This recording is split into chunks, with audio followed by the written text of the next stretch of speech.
সাগরের অতল গহ্বরে চলে গেল, পাহাড়ের সুরঙ্গের ভেতরে ঢুকে গেল, মহাকাশ স্টেশন পাড়ি দিয়ে মঙ্গলে পাড়ি জমালেও আমার আল্লাহর চোখ কশিন কালেও ফাঁকি দেয়া যাবে। এজন্য সে আল্লাহ বললেন, লা তুদরিকুহুল আবসার ওয়া হুয়া ইউদরিকুল আবসার ওয়া হুয়াল লাতীফুল খাবীর। আমার আল্লাহ দৃষ্টির আয়ত্তে নন, কিন্তু দুনিয়ার সব দৃষ্টি আমার আল্লাহর আয়ত্তে, ঠিক কি না? সূক্ষ্মদর্শী, সূক্ষ্ম থেকে সূক্ষ্ম পাপ কাজ যেভাবে যেমনটি করেন সব দেখেন। মুখে না বললে অন্তরেও চিন্তা করলেও অন্তরে চিন্তার উদ্রেক ঘটেছে, ওটা তো কেউ জানে না, কিন্তু জানেন কে? এভাবে যিনি সূক্ষ্মভাবে মনিটর করেন, ওভারসি করেন, অবজারভেশন করেন, তার নাম হচ্ছে আল মুহাইমিন, পর্যবেক্ষক। আসুন আমাদের রবকে চিনি। বারুয়াখালীর ভাইরা চিনতেছেন? তার সামনে কপাল ঘষে সেজদা দেন, তারে চিনে নেন। কার সামনে ফরিয়াদের দুই হাত উঠে কাঁদেন, দুই হাত তুলে রোনাজারি করেন, তাকে জেনে নেন। আল মুহাইমিন, অবজারভার, পর্যবেক্ষক। কেউ যেটা দেখে না সেটা দেখেন কে? এরপর আল্লাহ বললেন আমার আরেকটা নাম হলো আল আজিজ। আল আজিজ মানে মহাপরাক্রমশালী, মহাশক্তিধর। আল আজিজ, দ্য অলমাইটি, দ্য অলমাইটি, মহাশক্তিধর, মহাপরাক্রমশালী, যার মোকাবেলায় কেউ টিকতে পারে না, যার সিদ্ধান্তের সামনে কেউ বাধা হয়ে দাঁড়াতে পারে না, যার ক্ষমতার সামনে পৃথিবীর সব ক্ষমতা নস্যি, তুচ্ছ, নগণ্য, অসহায়, তার নাম হচ্ছে আল আজিজ। সুবহানাল্লাহ পড়বেন না? আল আজিজ, মহাপরাক্রমশালী, ক্ষমতাধর, শক্তিধর, দ্য অলমাইটি, যার ক্ষমতার মোকাবেলায় কেউ দাঁড়াতে পারে না, যার সিদ্ধান্তের সামনে কেউ বাধা হয়ে টিকতে পারে না, যার শক্তির সামনে সবাই অসহায়, দুর্বল। সুবহানাল্লাহ, তিনি হচ্ছেন আল আজিজ। আল্লাহ বলেন আল্লাযী খালাকাল মাউতা ওয়াল হায়াতা লিয়াবলুয়াকুম আইয়ুকুম আহসানু আমালা ওয়া হুয়াল আজিজুল গফুর। তিনি এমন সত্তা যিনি জীবন তৈরি করেছেন, মরণ তৈরি করেছেন, যাতে করে পরীক্ষা নিতে পারেন তোমরা কে কর্মে সেরা। তিনি হলেন আল আজিজ আল গফুর। তিনি ক্ষমাশীল, আবার তিনি শক্তিধর। তার শক্তির সামনে কেউ টিকতে পারে?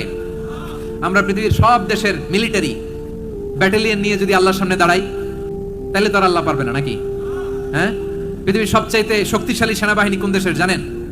হ্যাঁ, আমেরিকার সেনাবাহিনী, তারপরে রাশিয়ার সেনাবাহিনী, চীনের সেনাবাহিনী, সব সেনাবাহিনী, নৌবাহিনী, বিমান বাহিনী যত আছে সব নিয়ে যদি আল্লাহর সামনে দাঁড়াই, পারবে তখন আল্লাহ আমাদের সাথে?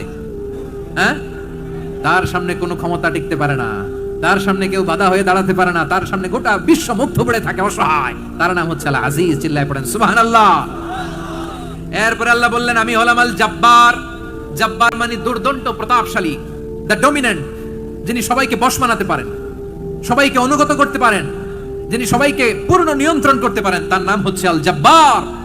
আল্লাহ বলেন হুয়াল কাহিরু ফাওকা ইবাদিহি ওয়া হুয়াল হাকীমুল খাবীর। কাহিরু ফাওকা ইবাদি, তিনি বান্দাদের উপর কাহের, একচ্ছত্র নিয়ন্ত্রণকারী। তিনি যেমন চান তেমন ভাবে বশ বানাতে পারেন সবাইকে। তিনি হচ্ছেন আল জব্বার। তিনি কি? বিশ্বনবী ফরমান ইয়াখুদুল জব্বারু ইয়াউমাল কিয়ামাতি সামাওয়াতিহি ওয়া আরদাহু বিয়াদিহি। রব্বুল আলামিন কিয়ামতের দিন সাত আসমান, সাত জমিন হাতের মুঠোয় নিয়ে এরকম ধরবেন। সুবহানাল্লাহ পড়েন। সাত আকাশ, সাত জমিন আল্লাহর হাতের মুঠোয়। আমি যেরকম হাতের মুঠা করছি এরকম নাকি? না, যেমনটি আল্লাহর শানে খাটে ঠিক তেমন। সুবহানাল্লাহ বলেন। আল্লাহর সাথে কারো তুলনা হয়? তাহলে বলেন তো আল্লাহ দেখতে কার মতো? আওয়াজ করে বলেন, আল্লাহ আল্লাহর মতো। আল্লাহ কার মতো? ওয়ালাম ইয়াকুল্লাহু কুফুয়ান আহাদ, তার মতো কেউ নাই। তাহলে তিনি কার মতো? তার মতো। আওয়াজ করে বলেন বারুয়াখালী, তিনি কার মতো? তার মতো। আল্লাহ তাআলা সাত আকাশ, সাত জমিনকে হাতের মুঠোয় নেবেন, মুঠোয় নিয়ে বলবেন আনাল জব্বার। আরে আমি তো জব্বার, আইনাল জব্বারুন। দুনিয়ার স্বৈরাচারীগুলো আজকে কোথায়? দুনিয়ার জালিমগুলো কোথায়? দুনিয়ার অত্যাচারী বাদশাগুলো আজকে কোথায়? আল্লাহ বলবেন আমি তো জব্বার। দুনিয়াতে যারা জব্বার বলে নিজেদের দাবিরাচার, ডিক্টেটর, জালিম, অত্যাচারী, আজকে তোরা কোথায়? কোথায়? কোনো আওয়াজ নাই, কোনো খাওয়া নাই, ওই দিন কোনো টু শব্দ নাই। ওই দিন ক্ষমতা হবে এক সত্তার। চিল্লায় বলো তিনি কে? এজন্য আল্লাহ বলেন আমি হলাম জব্বার। এরপর আল্লাহ বললেন আমি হলাম মুতাকাব্বির। আমি কি? মুতাকাব্বির মানে হচ্ছে দ্য সুপিরিয়র। সুপিরিয়র, যার চেয়ে বড় কেউ নাই, তিনি সবচেয়ে বড়। এজন্য নামাজে প্রত্যেক রুকুতে সেজদায় আমরা সবাই বলি আল্লাহ আপনি সবচেয়ে বড়, ইউ আর দ্য গ্রেটেস্ট। আমরা বলি আল্লাহু আকবার। আমরা কি বলি? আওয়াজ করে বলেন, আমরা কি বলি? কি বলেন? আওয়াজ শুরু করি, বলেন তো। আওয়াজ করে সবাই পড়েন আল্লাহু আকবার। মানে আল্লাহ সবচেয়ে বড়। আল্লাহু আকবার মানে কি? আল্লাহ সবচেয়ে মহান, সবচেয়ে বড়। বলেন তো আল্লাহর চাইতে বড় কোন সত্তা এই মহাবিশ্বে দ্বিতীয় কেউ আছে? এজন্য আল্লাহ বলেন আমি হলাম আল মুতাকাব্বির। তো গর্ব অহংকারের মালিক, আসল গর্ব বীরত্ব অহংকারের মালিক কে? আল্লাহ ছাড়া আর কারো অহংকার সাজে না। আমাদের অহংকার সাজে? অহংকার সাজে না। আল্লাহ বলে আল কিবরিয়া উরিদাই, অহংকার আমি আল্লাহর চাদর। বলে আযামাতু ইজারি, বড়ত্ব আমি আল্লাহর লুঙ্গি। যে অহংকার করে ওই বেয়াদব কেমন যেন আমি আল্লাহর চাদর ধরে টান মারে, আর যে আমি আল্লাহর চাদর ধরে টান মারার স্পর্ধা করে আলকাইতুহু ফিন্নার ফালা উবালি, ওরে আমি জাহান্নামে নিক্ষেপ করব, আই ডোন্ট কেয়ার, ওরে আমি জাহান্নামে ফেলি। কারণ অহংকার এটা মানুষের সাজে না, এটা সাজে কার? তিনি হচ্ছেন আল মুতাকাব্বির। আল্লাহ ডেকে বলে গোলাম কেমন করে তোর বরত্ব সাজে, অহংকার সাজে? হাল আতা আলাল ইনসানি হিনুম মিনাদ দাহরি লাম ইয়াকুন শাইআম মাযকুরা। মানুষের এমন একটা সময় ছিল, সে মানুষের উল্লেখ করার মতো তার জীবনে কিছুই ছিল না। আমাদের জীবনে একটা সময় ছিল উল্লেখ করার মতো আমরা কিছুই ছিলাম না। বলেন তো আমাদের মায়ের পেটে যখন আমরা ছিলাম প্রথম আমাদের সাইজ এত ছোট ছিল, এক ফোঁটা পানি, নাপাক পানি, মাইক্রোস্কোপ দিয়েও তো আপনার হদিস খুঁজে পাওয়া যায় না। তা আপনার অহংকার আসে কোত্থেকে? আপনার বাবার পিঠ থেকে যখন মায়ের জরায়ুর ভেতরে যে আপনি বললেন আপনি এত তুচ্ছ, আমরা এত তুচ্ছ নগণ্য ছিলাম, মাইক্রোস্কোপ দিয়েও আমাকে খুঁজে পাওয়া যায় না, সেই আমি অহংকার করি। মায়ের পেটে 8 মাস 9 মাস তিলে তিলে আমাকে বড় হওয়ার তৌফিক দিলেন কে? দুনিয়াতে আসার পরে হায়রে দাঁত নাই, হাড্ডি চাবাইতে পারি না, ঠিক কিনা? আচ্ছা বারুয়াখালী বাসী আপনাদের ঘরে যাদের 6 মাস 4 মাসের বাচ্চা আছে, ওরা গরুর হাড্ডি খাইতে পারে? হ্যাঁ। তারপর হাঁসের হাড্ডি, মুরগির হাড্ডি চাবাতে তো খুব ভালো লাগে, তো এগুলো চাবাতে পারে? কি দুর্বল দেখছেন, ও কিছু খাইতেও পারে না। ওরে দুধ দিয়ে, তারপরে ওকে আপনার ডাল দিয়ে, সবজি দিয়ে একটা মিক্স খিচুড়ি বানাইতে হয়, এটারও আবার ব্লেন্ডার করতে হয়, এদিক দিয়ে দিলে বাচ্চার এদিক দিয়ে পড়ে। এ নাকি আবার অহংকার করবে? বড় হওয়ার পরে অসুস্থ হলে মানুষের চেহারা ফ্যাকাশে হয়ে যায়, আইসিইউতে যে আল্লাহ আমারে বাঁচাও, এতদিন কইতে আমি ক্ষমতার মালিক, এতদিন কি কইছে আমি ক্ষমতার মালিক, আইসিইউর বেডে কি বলে আল্লাহ আমারে বাঁচাও। দেখছেন ক্ষমতা? এই তো মানুষের ক্ষমতা, এই তো ক্ষমতা। আর বয়স যখন 70-80, লাঠি ছাড়া যার জীবন চলে না, পিঠটা আগে ছিল এরকম, এখন বাঁকা হয়ে গেছে। এ করে অহংকার, এ করে বড়ত্বের গর্ব আর বড়াই। আল্লাহ বলে মানুষের জন্য অহংকার সাজে না, বড়ত্ব মানুষের মানায় না, দাম্ভিকতা মানুষের মানায় না। অহংকার, গর্ব, বড়ত্ব এগুলো একজনের জন্য। আওয়াজ করে বলেন তিনি কে? আল মুতাকাব্বির, দ্য সুপিরিয়র, সবচেয়ে বড় বড়ত্ব এবং গর্বের অধিকারী। এরপর আল্লাহ বললেন সুবহানাল্লাহি আম্মা ইউশরিকুন, তোমরা আল্লাহর সাথে যে সমস্ত জিনিসের শরীক করো আল্লাহ তাআলা এগুলো থেকে অনেক পবিত্র। এরপর আল্লাহ বললেন হুয়াল্লাহুল খালিকুল বারিউল মুসাউবিরু লাহুল আসমাউল হুসনা। হুয়াল্লাহুল খালিক, তিনি হলেন স্রষ্টা। আল বারি, বারি মানেও স্রষ্টা। আল মুসাউবির, মুসাউবির মানেও স্রষ্টা। তিনটাই আল্লাহর সৃষ্টি সংক্রান্ত, কিন্তু তিনটা তিন রকম। আল খালিক মানে স্বাভাবিক স্রষ্টা, সৃষ্টির প্ল্যান করে যিনি, আদেশ করেন যিনি। আল বারি মানে কোন নমুনা ছাড়া যিনি কিছু নির্মাণ করতে পারেন, ওই স্রষ্টা, সুবহানাল্লাহ বলেন। আর 3 নম্বরে আল মুসাউবির, যিনি ফ্যাশনার, ডিজাইনার, দ্য শেপার, যিনি আকৃতি দান করেন মানুষের, তিনি হচ্ছেন আল মুসাউবির। 1 নম্বরে আল্লাহ হলেন খালিক, আমাদের স্রষ্টা। আওয়াজ করে বলুন তো আমার ভাইয়েরা, আমাদেরকে সৃষ্টি করেছেন কে? এই সৃষ্টি করার জন্য আল্লাহর কি অনেক কষ্ট হয়েছে নাকি? অনেক সময় দেয়া লেগেছে নাকি? আমার আল্লাহর ঘাম ঝরেছে নাকি? আল্লাহ বলে না রে গোলাম, তোদের মতো আমার সময় লাগে না, কষ্ট হয় না, আমি কুন বলতে দেরি হয়, ফায়াকুন হতে দেরি হয় না। সুবহানাল্লাহ। ইন্নামা আমরুহু ইযা আরাদা শাইআন আন ইয়াকুলা লাহু কুন ফায়াকুন। আল্লাহর যখন কিছু করার ইচ্ছা জাগে, ইচ্ছা করেন, তিনি বলেন হও, মুহূর্তেই হয়ে যায়। হও, বি ইট ওয়াজ, বি ইট ওয়াজ। হও, হও বলতে দেরি, হতে দেরি হয়। আওয়াজ করে বলেন, হও বলতে দেরি কিন্তু হতে দেরি হয়, হও হয়ে যায়, কোনো দেরি নেই। তার মানে আল্লাহর হও বলা লাগে না, হও বলা লাগে না। এটা আমাদেরকে বোঝানোর জন্য আল্লাহ বলেছেন যে আমি কোন বললে হয়ে যায়, তাই বলে কোন বলার মুখাপেক্ষী আমি নই। সুবহানাল্লাহ পড়বেন না? কেমন রবের গোলাম আমরা। আল্লাহ খালিক শব্দের কথা কোরআনের অনেক আয়াতে বলেছেন, ইন্নী খালিকুম বাশারাম মিন তিন, আমি মানুষকে কাদা দিয়ে মাটি দিয়ে তৈরি করেছি, আমি হলাম খালিক, স্রষ্টা। আল খালিক, দ্য ক্রিয়েটর, যিনি সৃষ্টি করেন, সৃষ্টির আদেশ দেন। এরপর আল্লাহ বলেন আমি হলাম আল বারি। আমরা বলি না বারি তাআলা, বারে তাআলা বলি না আমরা, এটা আল্লাহর একটা নাম। আল বারি মানে যিনি পূর্বের কোনো নমুনা ছাড়া নতুন করে উদ্ভাবন করতে পারেন। সুবহানাল্লাহ বলেন। আচ্ছা, দুনিয়াতে আমরা কিছু বানাতে হলে পূর্বের নমুনা দেখার দরকার আছে না নাই? কোন একটা কিছু ডিজাইন করতে গেলে মানুষ কি করে? আগের ডিজাইনটা দেখে, আগের একটা ডেমো দেখে, ঠিক কিনা বলেন? তো আল্লাহ তো আগের একটা নমুনা দেখে আমাদেরকে বানাইছে, তাই না?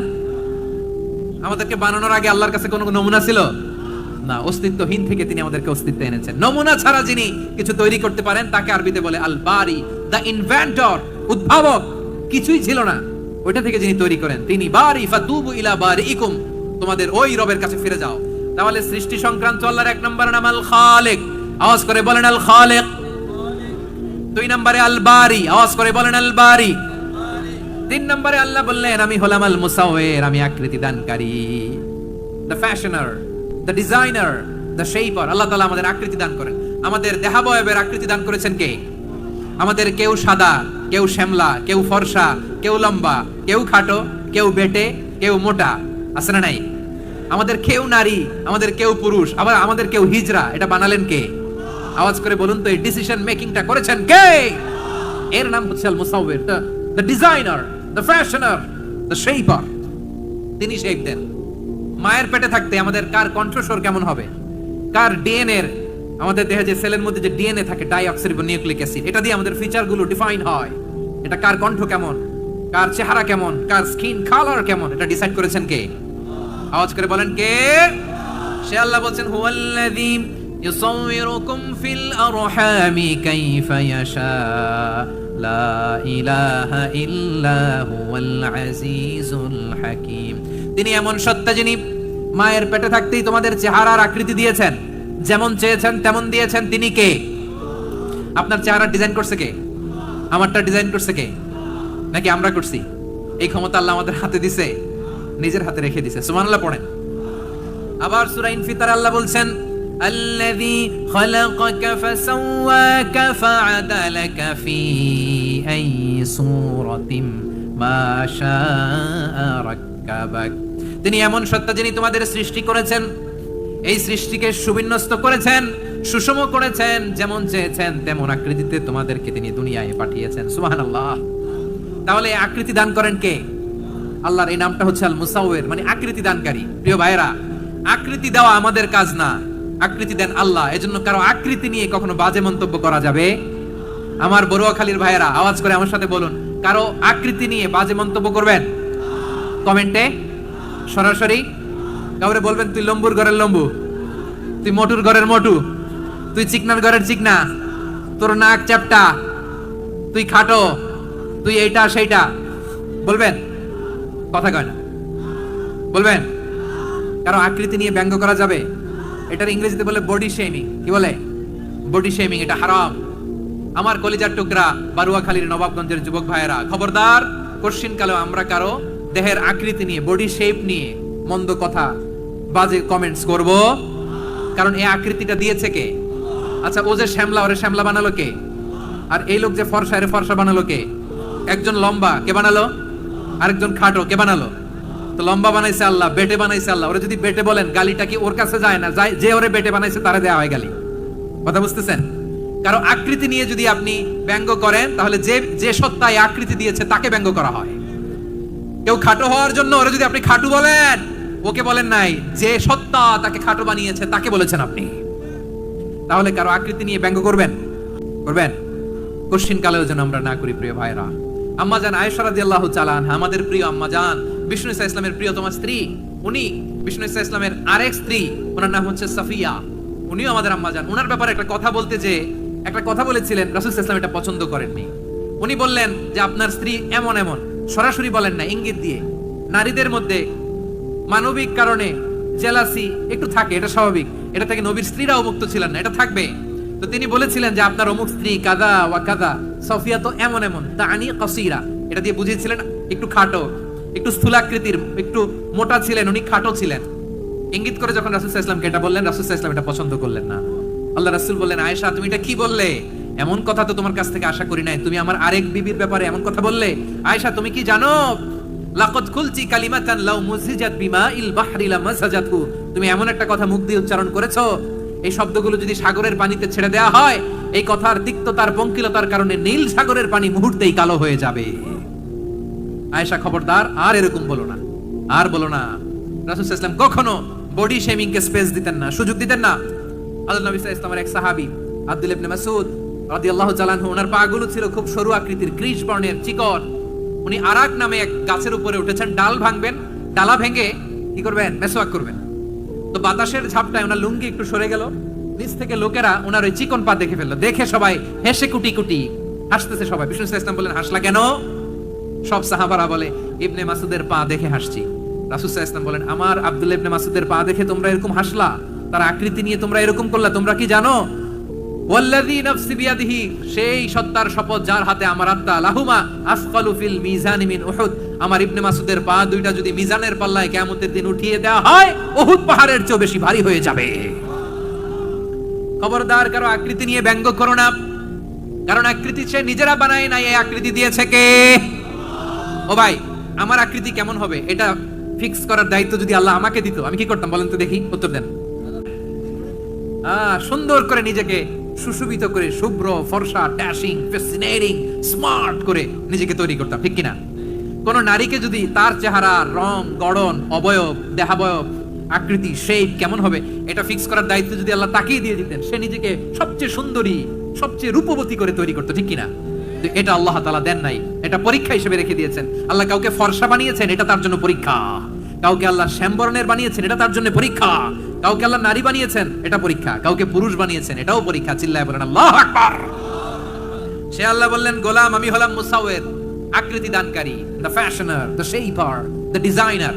এজন্য কারো চেহারা নিয়ে আজকে থেকে আমরা আর কোনো বাজে মন্তব্য করব মনে থাকবে। আমার মায়েরা, বোনেরা, মহিলা প্যান্ডেলে যারা শুনেছেন, আপনারাও আপনার কোনো বোনকে কখনো তার চেহারা নিয়ে, আকৃতি নিয়ে কটু কথা বলতে পারবেন? আল্লাহ আমাদেরকে যাকে যেরকম বানিয়েছে এতেই আমরা হ্যাপি, ঠিক কিনা? অন্যেরটাও বলতে পারবেন না, নিজেরটাও পারবেন না। আয় রে আমি এত কালা কেন, আয় রে আমি এত খাটো কেন, আয় রে আমি এত, এগুলো বলা যাবে? এটা আমাদের একটা বড় আকীদার সাথে কন্ট্রাডিক্ট করে। সেটা হচ্ছে আর রিদা বিল কাদা। বিশ্বাসীরা আল্লাহ যেটা আমাদের জন্য কাদা ফয়সালা করেছেন এটাতেই রাদি থাকে, সন্তুষ্ট থাকে, ঠিক কিনা বলেন? আর যদি আপনি কমপ্লেইন করেন তাহলে আপনার অসন্তোষ আপনি প্রকাশ করলেন।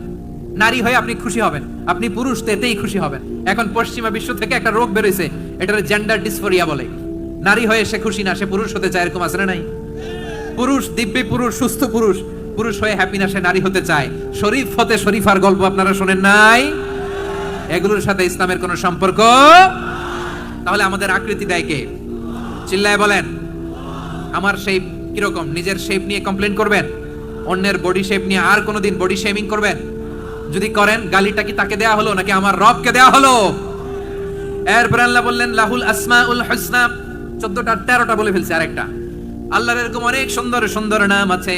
ইসাববিহু লাহু মা ফিস সামাওয়াতি ওয়াল আরদি ওয়া হুয়াল আজিজুল হাকীম।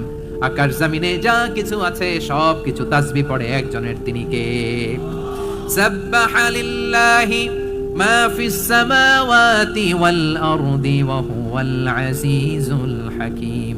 আকাশে জমিনে যেখানেই যেটা থাক না, তাসবিহ পড়ে কার? জিকির করে কার? কিন্তু এই জিকিরের ভাষা আমরা বুঝি না। আপনারা কি জানেন এই যে মাউন্ট এভারেস্ট, এটাও জিকির করে কার? আমাদের বান্দরবানের যে চিম্বুক পাহাড়, জিকির করে কার? আমাদের ময়মনসিংহের গারো পাহাড়, জিকির করে কার? এই যে বারুয়াখালীর বিশাল বিশাল গাছগুলো, বৃক্ষরাজি, এগুলো জিকির করে কার? সাগরের অতল গহ্বরে মৎস্যকুল, জিকির করে কার? আকাশে ভেসে বেড়ানো পাখিগুলো, জিকির করে কার?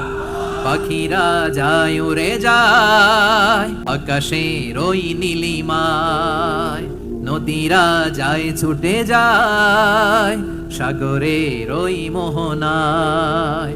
পাখ পাখালি আর সাগর নদী, পাখ পাখালি আর সাগর নদী কার গুণগান গায়।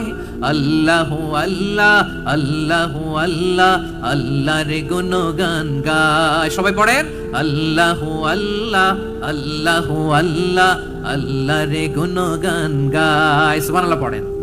চোখে আমরা যা দেখি সব গুণগান গায় কার?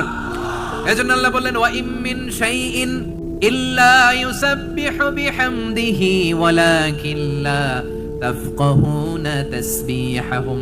নবমণ্ডল, ভূমণ্ডল, আকাশে কিংবা জমিনে যেখানে যেটা থাক না সব আল্লাহর তাসবিহ পড়ে, কিন্তু সে তাসবিহর ভাষা তোমরা বোঝো না, ঠিক কি না? তাদেরও তাসবির ভাষা আছে। পাখিগুলো তাদের ভাষায় আল্লাহর জিকির করে, পাহাড় তাদের ভাষায় আল্লাহর জিকির করে, সাগরগুলো জলোচ্ছ্বাসে ঢেউয়ের তালে তালে আল্লাহর জিকির করে। সুবহানাল্লাহ পড়েন। সে আল্লাহ বললেন ইউসাব্বিহু লাহু মা ফিস সামাওয়াতি ওয়াল আরদি, আকাশে যা আছে তাও আল্লাহর তাসবিহ পড়ে, জমিনে যা আছে তাও আল্লাহর তাসবিহ পড়ে। ওয়া হুয়াল আজিজুল হাকীম, তিনি হলেন আজিজ, মহাপরাক্রমশালী, প্রজ্ঞাময়। আল আজিজ এই ব্যাখ্যা আগে করেছি। আল হাকিম সর্বশেষ 14 নম্বর আল্লাহ তাআলার গুণবাচক নামটি হচ্ছে আল হাকিম। আল হাকিম মানে হচ্ছে প্রজ্ঞাময়, the wise, the all wise. আল্লাহর সব কাজে প্রজ্ঞা আছে না নাই? চিন্তা, আল্লাহর আদেশ, আল্লাহর সৃষ্টি সবকিছু প্রজ্ঞায় পরিপূর্ণ। সুবহানাল্লাহ, কারণ তিনি আল হাকিম। আরবিতে বলে ফিআলুল হাকিম লা ইয়াখলু আনিল হিকমা, হাকিমের কোনো কাজ হিকমত থেকে শূন্য নয়। আল্লাহ যাই বলে এর মধ্যে হিকমত আছে না নাই? আল্লাহর এই কোরআনের ভেতরেও হিকমত আছে না নাই? আল্লাহর কালামের প্রতিটি বাণী, প্রতিটি বাক্য, প্রতিটি শব্দের ভেতরে প্রজ্ঞা লুকিয়ে রেখেছে কে? আল্লাহর সৃষ্টির ভেতরেও প্রজ্ঞা আছে না নাই? অনেক কিছু আল্লাহ তৈরি করেছে, আমাদের মাথায় প্রশ্ন জাগে, হায় হায় এটা কেন আল্লাহ তৈরি করলো? এটার ভেতরেও রহস্য আছে না নাই? এজন্য বিশ্বাসীরা বলে রব্বানা মা খালাকতা হাযা বাতিলান সুবহানাকা ফাকিনা আযাবান নার। ও আমাদের রব, এই জমিনে যা আমরা দেখি কোনো কিছুই তুমি এমনি এমনি সৃষ্টি করো নাই, তুমি আগুনের শাস্তি থেকে আমাদেরকে বাঁচাও, পড়ে না আমিন।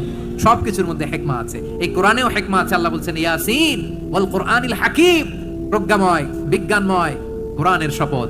আল্লাহর সব কাজের ভেতরে হিকমা, প্রজ্ঞা আছে না নাই? সে আল্লাহ বললেন গোলাম, সূরা হাশরের শেষ 3 আয়াতের ভেতরে আমি আল্লাহর 14টি গুণবাচক নাম উল্লেখ করে দিয়েছি। যখন জপতে মন চাইবে এই নামগুলো দিয়ে জপবি, যখন ফরিয়াদ করবি আমার এই নামগুলো দিয়ে আমি আল্লাহর কাছে ফরিয়াদ করবি। ঠিক কিনা বলেন? রাজি আছেন? এই যে আর রহমান, আর রহিম, আল কুদ্দুস, আস সালাম, আল জব্বার, আল আজিজ, আল হাকিম, এই নামগুলো ধরে ধরে আল্লাহর ডাকতে রাজি আছেন? খেয়াল করবেন প্রিয় ভাইরা, দোয়া কবুলের কিছু শর্ত আছে। এর মধ্যে একটা শর্ত হচ্ছে আল্লাহর সুন্দর সুন্দর নামগুলো ধরে ধরে আল্লাহকে ডাকা, তাহলে ওই দোয়াগুলো আল্লাহ তাআলা কবুল করে। এই নামগুলো আরো বিশেষ করে বেশি করে জানার চেষ্টা করবেন, তাহলে আল্লাহর প্রতি অগাধ আস্থা, বিশ্বাস, ভালোবাসা আমাদের বাড়বে। এই যে 14টা নাম আল্লাহর পরিচয় আমরা ইন ডেপথ জেনেছি, আল্লাহর প্রতি আপনাদের আস্থা বেড়েছে না? আল্লাহর প্রতি আমাদের ভালোবাসা আরো প্রগাঢ় হয়েছে না? আমরা যখন ডাকবো তার নামেই ডাকবো, জিকির করব তার নামেই করব, ঠিক যেমনটি আল্লাহ শিখিয়েছেন। ঠিক কিনা বলেন? এবং এই নামগুলো থেকে আমাদের যে শিক্ষা, এই শিক্ষাগুলো আমরা আমাদের জীবনে বাস্তবায়ন করব। সব শেষ কথা বলি প্রিয় ভাইরা, সব শেষ কথা বলি, এই যে আমাদের রবকে আমরা চিনলাম, একাগ্রভাবে এই রবের দিকে ঝুঁকে পড়েন, গোটা বিশ্ব আপনার দিকে ঝুঁকে পড়বে। আই রিপিট, আমি আবারও বলছি, আপনার রবের দিকে আপনি একনিষ্ঠভাবে ইখলাসের সাথে ঝুঁকে পড়ুন, তামাম দুনিয়া আপনার দিকে ঝুঁকে পড়বে। ঠিক কিনা বলেন? আল্লাহ তাআলা আমাদের সবাইকে কথাগুলো বোঝার ও আমল করার তৌফিক দান করুক। যে কথাগুলো বললাম সর্বপ্রথম আল্লাহ তাআলা আমাকে এবং আপনাদের সবাইকে আমল করার তৌফিক দান করুক। হাযা মা ইনদি ওয়াল ইলমু ইনদাল্লাহ আলাইহি তাওয়াক্কালতু ওয়া ইলাইহি উনীব। সুবহানাকাল্লাহুম্মা বিহামদিকা আশহাদু আল্লা ইলাহা ইল্লা আনতা আস্তাগফিরুকা ওয়া আতুবু ইলাইক। এখানে আমাকে কিছু কপি দেওয়া হয়েছে আপনাদের জন্য, একটা সামান্য উপহার। এক নজরে কোরআন, নাম শুনেছেন না? অনেক বছরের পরিশ্রম আমার, পুরো কোরআনকে 600 পৃষ্ঠার মধ্যে 114টি সূরার সার সংক্ষেপ, ইনফোগ্রাফিক স্টাইলে, ভিজুয়াল স্টাইলে এমন ভাবে সার সংক্ষেপ এই গ্রন্থের মধ্যে তুলে ধরা হয়েছে, খুব সহজেই আপনারা কোরআনের সূরাগুলোর সারমর্ম, মূল কথা জেনে যেতে পারবেন। সত্যায়ন প্রকাশনের স্টল এখানে আছে, যাদের সুযোগ হয় আপনারা দেখে যাবেন। আল্লাহ তাআলা কোরআনের সাথে আমাদের সম্পর্ককে আরো মজবুত করুক, আমরা সবাই পড়ি আমিন। বারাকাল্লাহু ফীকুম জামিআন। আসসালামু আলাইকুম ওয়া রাহমাতুল্লাহি তাআলা ওয়া বারাকাতুহু। আল্লাহুম্মা আমিন। রব্বানা ظلمنا أنفسنا وإن لم تغفر لنا وترحمنا لنكونن من الخاسرين. ربنا آتنا في الدنيا حسنة وفي الآخرة حسنة وقنا عذاب النار. ربنا تقبل منا إنك أنت السميع العليم وتب علينا يا مولانا إنك أنت التواب الرحيم. سبحان ربك رب العزة عما يصفون وسلام على المرسلين والحمد لله رب العالمين. وجعل آخر كلامنا عند الموت لا إله إلا الله محمد رسول الله صلى الله عليه وسلم.